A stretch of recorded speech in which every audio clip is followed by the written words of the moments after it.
Chapter 3. Tightrope. She is balanced on a tightrope, thin as an E-string. There's only emptiness below, and the rope slants upward. In the mist above her there must be a place to rest, a platform she can cling to, but she can't see it. Wind and rain slap at her from behind.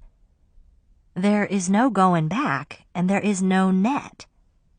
And as she tries to take her next step, the rope goes slack.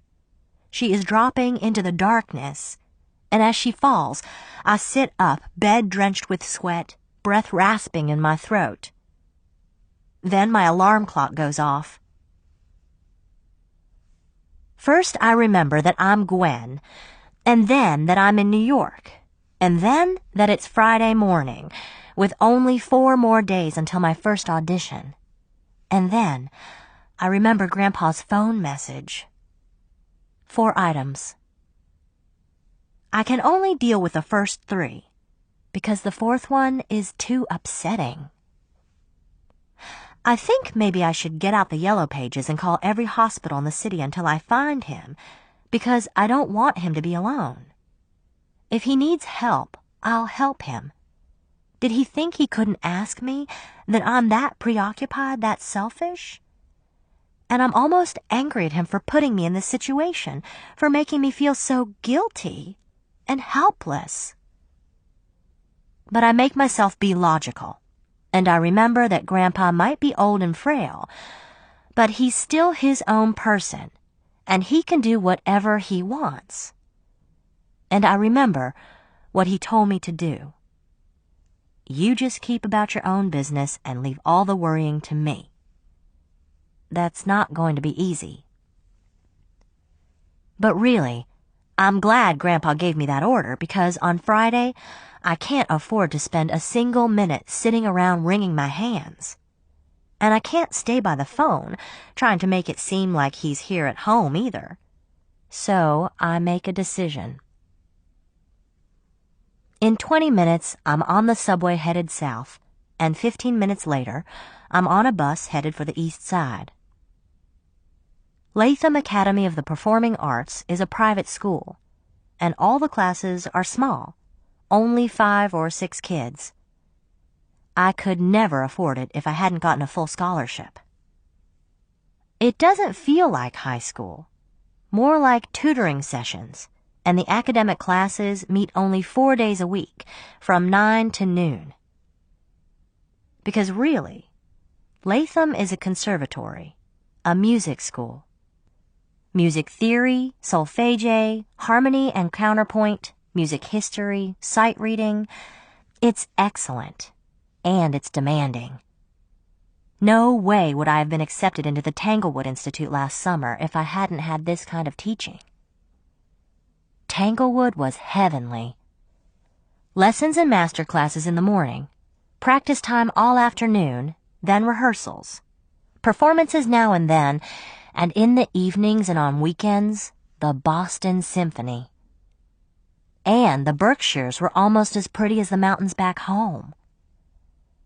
But even in that perfect setting, there was tension, this undercurrent of competition, with all the violinists checking each other out.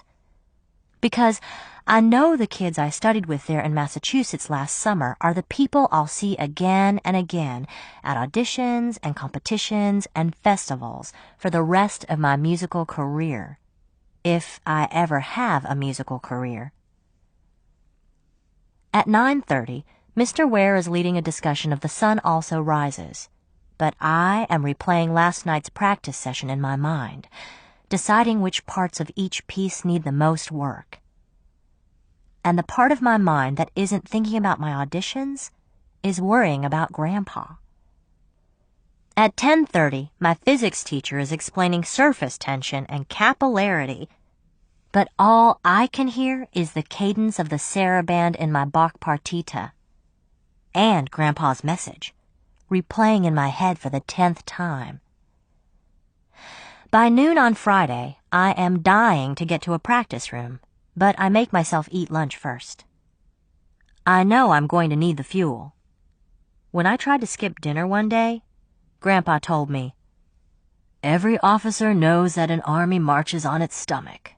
So does an orchestra, and don't you forget it. Now sit here and eat a real meal, and that's an order." Marcy sits down across from me in the lunchroom. She plays cello, and we're in a chamber group together. I have sat beside this girl for dozens of hours, and we've played Mozart and Haydn and Bach together. Gorgeous music.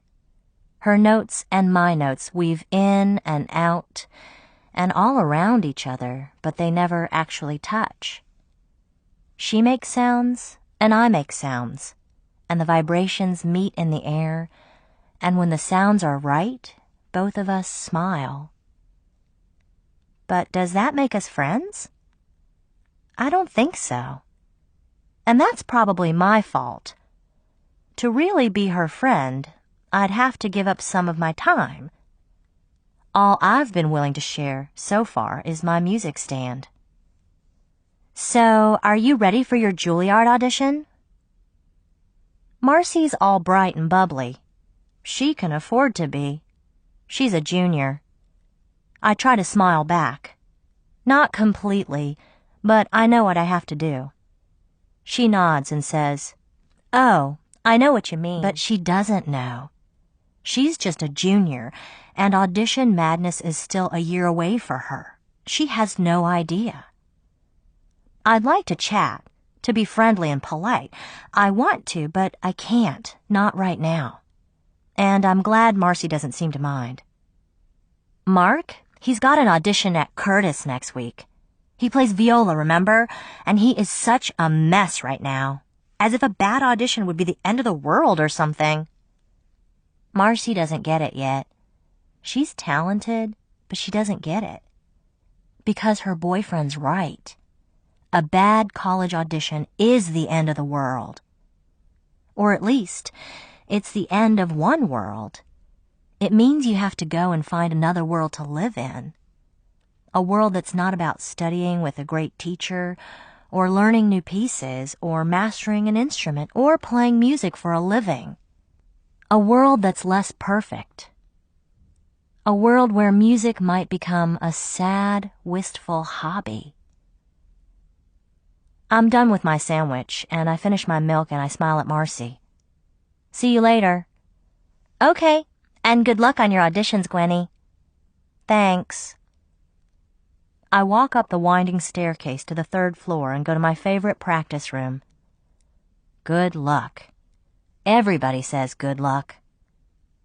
I open the case and rosin my bow. It's not about luck.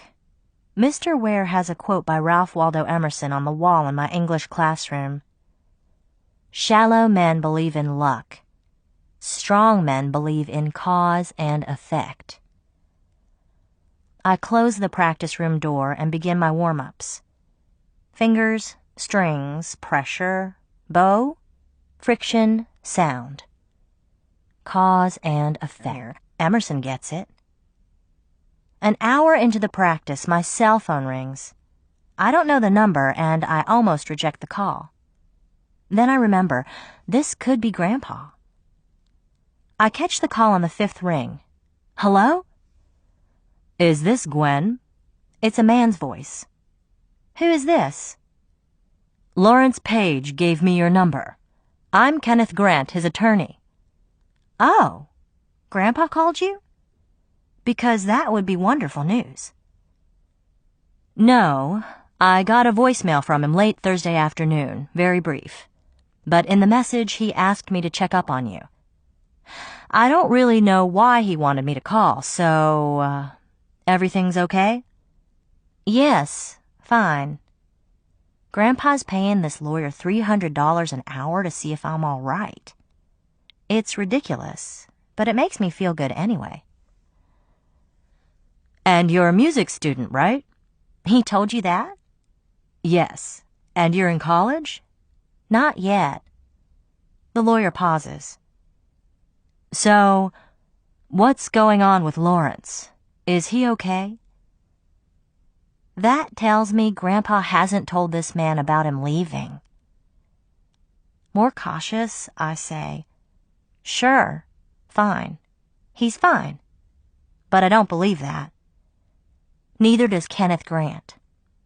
Picking his words, he says, "You know, your grandfather's been my client for 12 years now, and I've known him all my life. And if he needed some help, or if you needed any help, it would be all right to tell me about that. I know how he's under pressure to sell his house.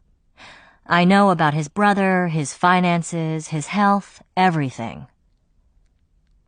I can feel how nice it would be to talk with this man, to ask him for advice. But Grandpa's instructions on the answering machine are clear. Please don't tell anybody." So I say, "Grandpa naps a lot, and I think he gets worried about me being out around the city all day. And sometimes I don't get home until after dark.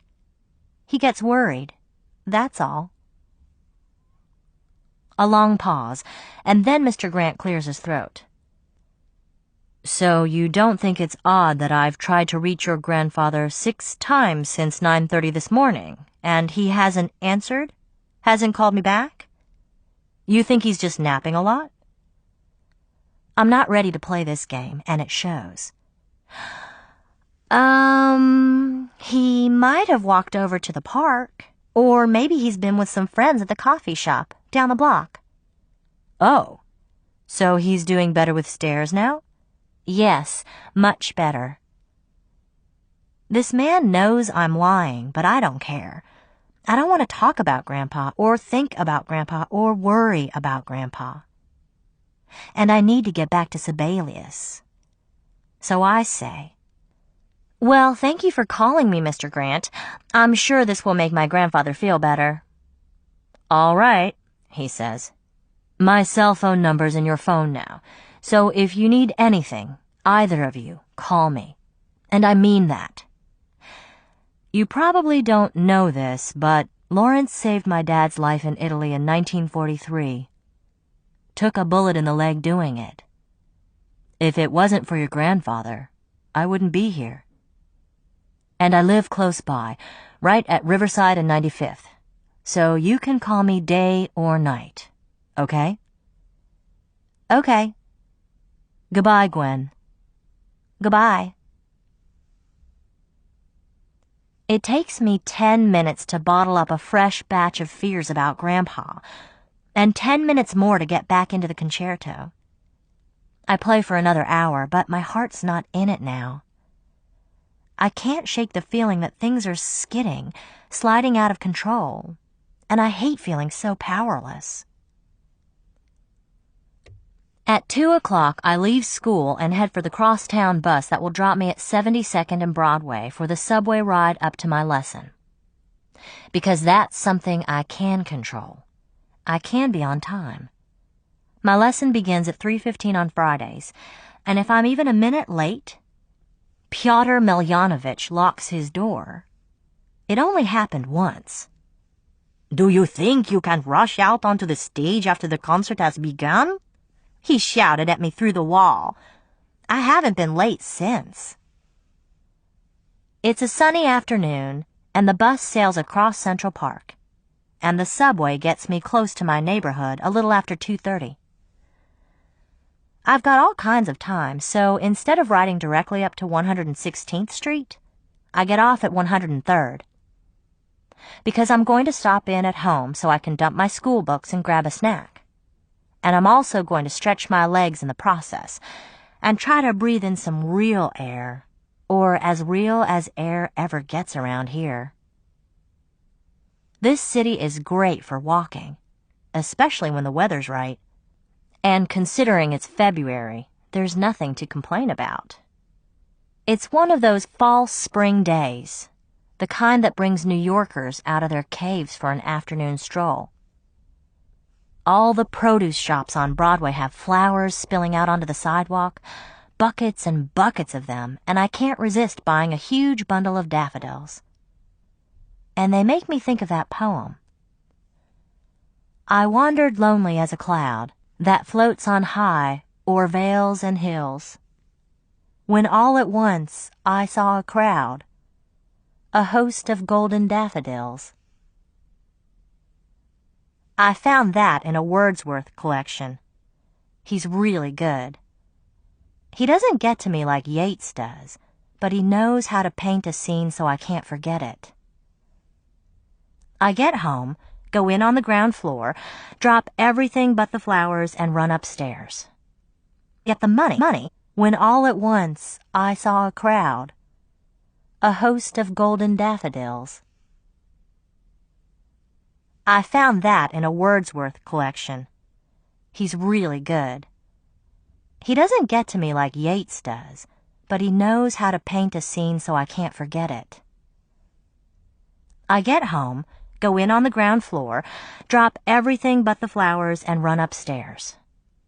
A minute later, I'm in the kitchen with my mouth full of sliced turkey, and I'm pouring a glass of milk. And I glance across the parlor.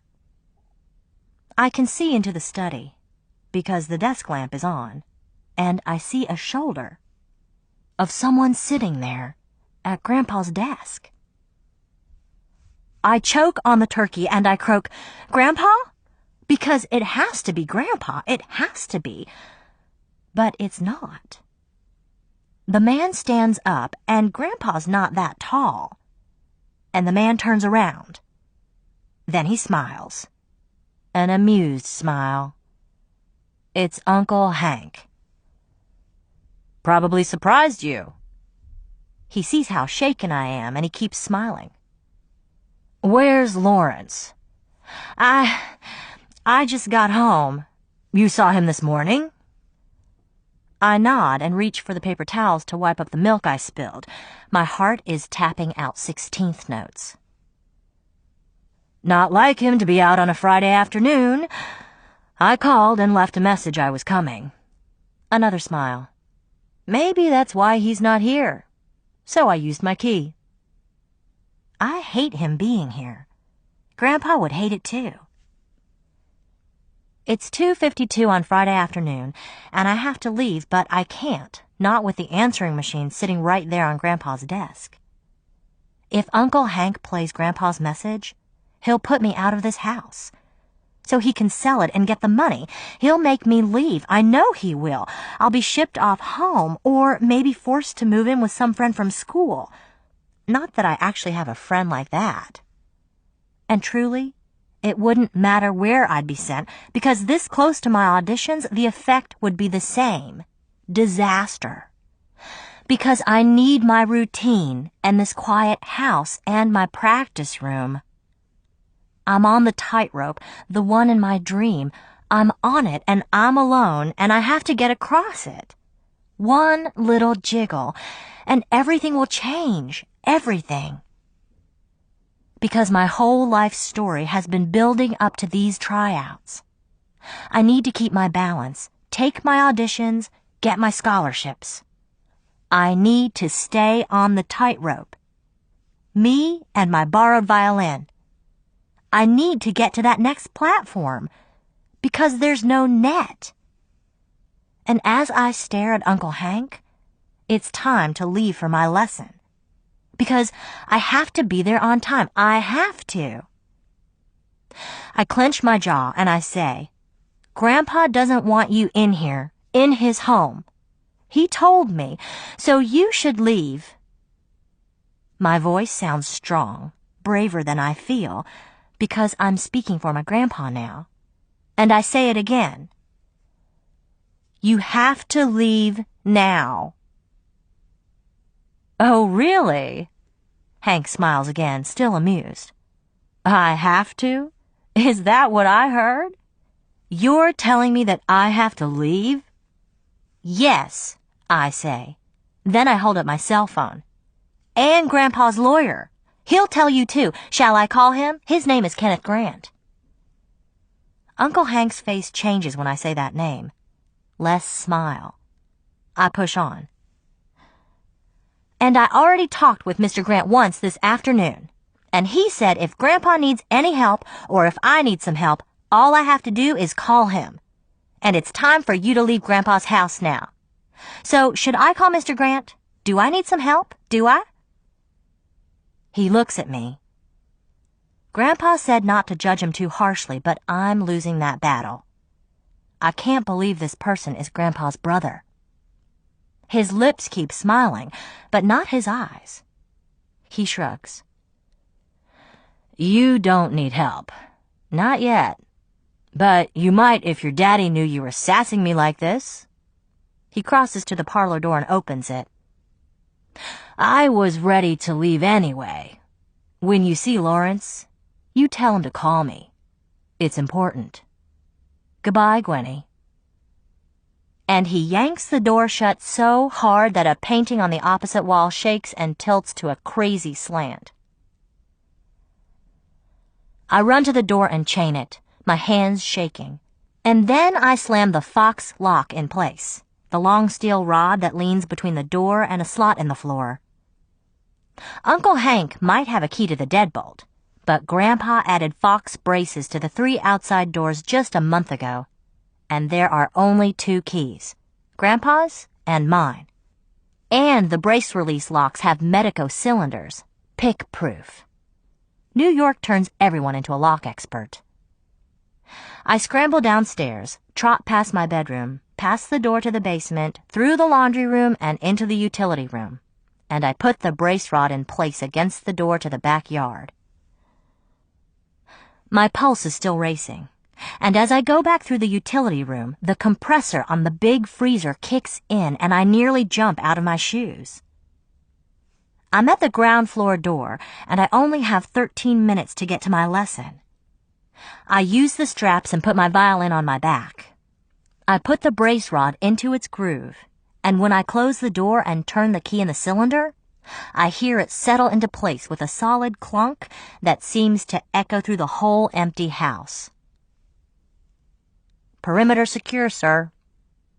I trot over to Broadway, and I flag a cab because I have to be on time for my Friday lesson. I have to be. Grandpa would want me to be on time, even if it meant that I had to leave my beautiful daffodils gasping in the kitchen sink. And I am on time. I make it to the 3rd floor studio with only a minute to spare, because I will have my lesson today. I will play my best for Pyotr Milyanovich, and he will teach me to play even better. I have earned this tightrope, and I will move ahead. I will get to the next level. No wishing, no dreaming, no luck. Cause and effect. I trot over to Chapter 4. Familiar Face. A good lesson is when my teacher doesn't scold me. A great lesson is when Pyotr Milyanovich smiles or nods.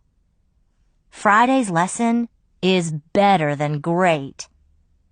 When I play the runs and the double stops of Caprice No. 17, there is a smile. When I plunge into the 3rd movement of the Sibelius Concerto, after 8 measures, there is a nod. I've heard other kids at my school talk about their private teachers, and our experiences are all so similar.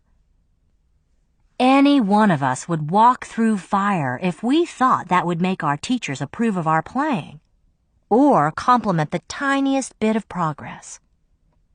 It's scary how much power Pyotr Milyanovich has over me, over my life, and how I feel about myself as a musician. I want this strange little man to be so proud of me, proud to call me his student, proud that I've begun to master another difficult piece, proud that his teaching has helped me ace an audition. A smile and a nod. A superb lesson. On the way home, I stop at the cafe on Broadway to give myself a small reward. Cocoa, cake, and Yates.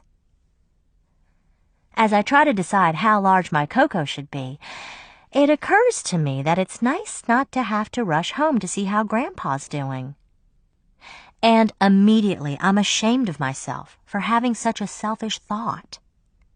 But then I have to admit it's still true. And while I'm having my little truth-telling session, I notice a guy behind me in line. Actually, there are 3 guys, one wearing a greasy Mets cap, one in a suit and topcoat talking too loud on his cell phone, and one wearing khakis and hiking boots with a trumpet case hanging from his shoulder. He's the one I mean, the boy with the trumpet. I'm in a booth a few minutes later, and I've got my book open, and the trumpeter comes and stands there until I look up. When I first got to town, I thought that there were West Virginia rules, and then there were New York City rules. But now I know that's not true. People are people. Still, I decide I should go with the old city rule that applies to a moment like this. Don't be too nice. I give him the stony eye. This table's taken. He shakes his head, smiling. Just a quick question. He points at my violin. I thought you might be able to tell me how far I am from Manhattan School of Music. I'm still made of marble. It's about a 15-minute walk, north on Broadway to 122nd Street. Great. Thanks. He's got a nice smile. Straight brown hair, a good face.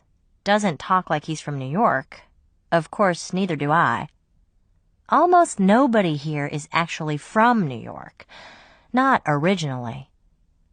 Before he turns away, I want to ask him what he's doing at Manhattan School, but I don't, and he's headed toward the door. I go back to my Yeats anthology, where I'm into this batch of poems that he published in 1899. The ones about this woman he loves are my favorites, and I keep coming back to a poem called He Wishes for the Cloths of Heaven. Grandmother put an exclamation point in the margin, and I've added one of my own. Had I the heavens embroidered cloths, I would spread the cloths under your feet. But I, being poor, have only my dreams. I have spread my dreams under your feet. Tread softly, because you tread on my dreams. I look up and I blink my way back to the coffee shop, because the boy with the trumpet is standing there again, still smiling. I know this table is taken, but could I just sit a second and finish my drink? I nod, and he moves my violin and sits across from me. I try to read, but I can tell he keeps looking at me. I can feel my face beginning to turn pink. Then he says, You were at Tanglewood last summer, right? I nod. Yes. I knew I'd seen you before. I've got a good memory for faces and other things. I've just got a plain old good memory. I say, Were you there for the orchestra session? Yeah, and the brass workshop, too. It was a great summer. I nod. For me, too. Sorry I didn't recognize you. The violin program was really intense. I didn't socialize much. Which must make me sound like a total music geek, which is pretty much true. My face still feels warm. I ask, What are you doing at Manhattan School? Today? Nothing, just looking around. And maybe I can get into a practice room. They don't like trumpet playing at my hotel. I've got an audition at Manhattan on Tuesday, and then one at Juilliard, and another at William Patterson over in New Jersey. Are you studying at Manhattan? No, I'm in high school, a senior. You too? He nods and I say, But my teacher's a professor at Manhattan, and I've got an audition coming up there too, after Juilliard. He nods slowly. Welcome to crunch time. I nod back. Exactly. I'm from Chicago, he says. How about you? I live 2 blocks from here, with my grandfather. Cool.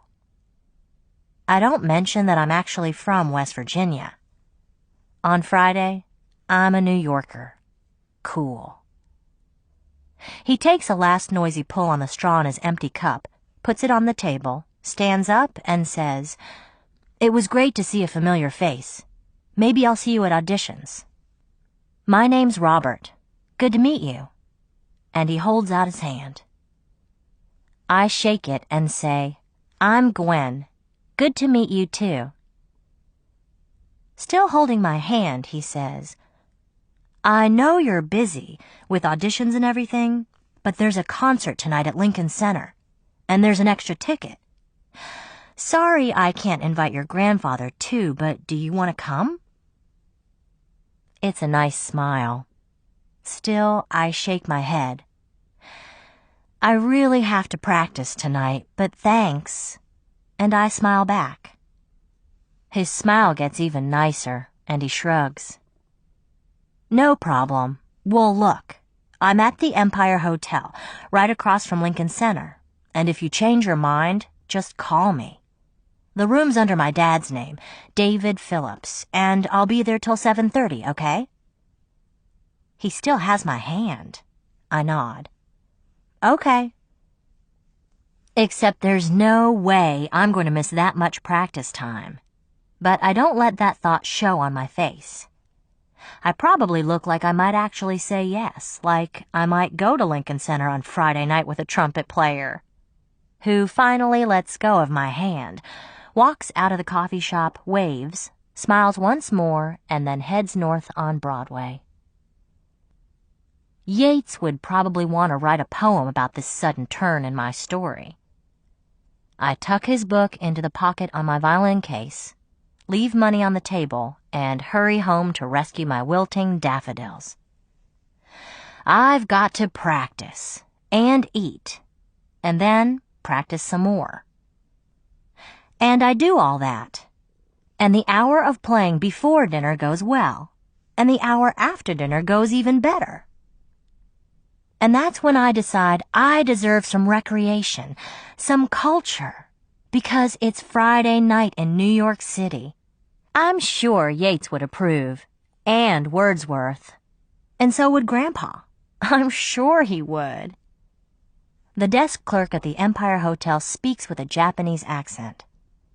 He connects me to the right room, but the line is busy. So after the tone, I say, "Robert, it's Gwen from the coffee shop today. I'll be in the lobby at 7:30. Bye."